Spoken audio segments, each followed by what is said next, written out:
Now, in this question, we have iodine-125, and we want to determine how many protons, neutrons, and electrons are within this iodine-125 right here. And what you have to know is that the number of protons that an atom has, that's going to determine what the element is, or the atom is. And so this is going to determine, it determines the atom slash, I'll even say element in here.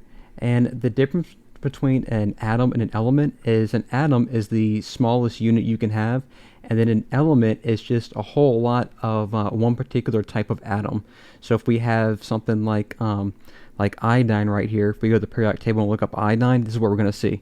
We're going to see an I, and then we'll see this 53 up top, and then we'll see a 126.904 on the bottom. And so this is what iodine is. And if we just have one atom of this iodine, it's going to have 53 protons. Now, if we have a whole bunch of atoms like this, that's what the element is going to be. And so the protons determines the atom. The neutrons right here, the neutrons, what that is that's going to determine if it's going to be what type of isotope it is. Well, I'm going to say it determines the isotope. And neutrons, they weigh a lot, just like protons do, in comparison to something like electrons right here. And so the more neutrons you have in a particular atom, that's going to influence the weight or the mass of that particular atom. And so this does not change the atom that you have. And what you have to know, though, is because the protons and neutrons, because they have so much of the mass, it gets a special sort of name. It's called a mass number.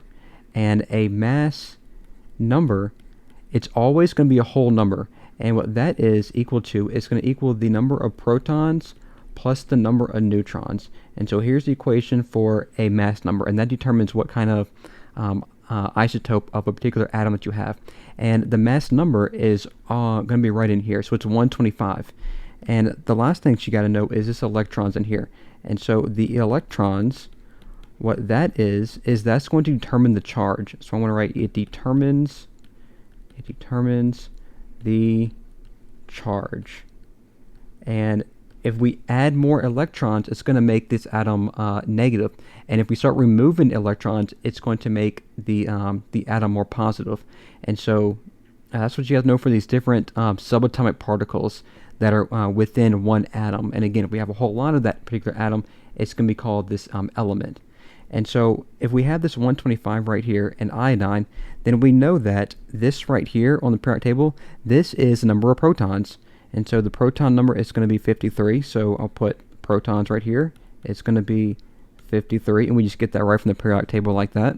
And then we have this mass number. And so the mass number is going to be 125. So I'm going to write 125 here. And that's going to be equal, well, we always got 53 protons because go to the periodic table, it's right here. So we got 53. And then we got plus the number of neutrons in here. And so we need to subtract 53 on both sides, and we're going to get the number of neutrons is going to equal 72. And so we know that we have 72 neutrons in here, and we got this 53 protons, and now we got to figure out the number of electrons in here. So let's figure out this electron part. And so this is going to be neutral, and so that means the number of protons and number of electrons are going to be equal to each other, because for every one proton you have, it has to have that same number of electrons so that each one of them cancel out. The protons are +1, electrons are -1, and it's neutral, so that means that for this neutral charge, protons equals number of electrons when it's neutral. So that means we're going to have the electrons, it's going to equal 53, it's going to match the number of protons. So the protons would be 53, electrons 53, and neutrons will be 72.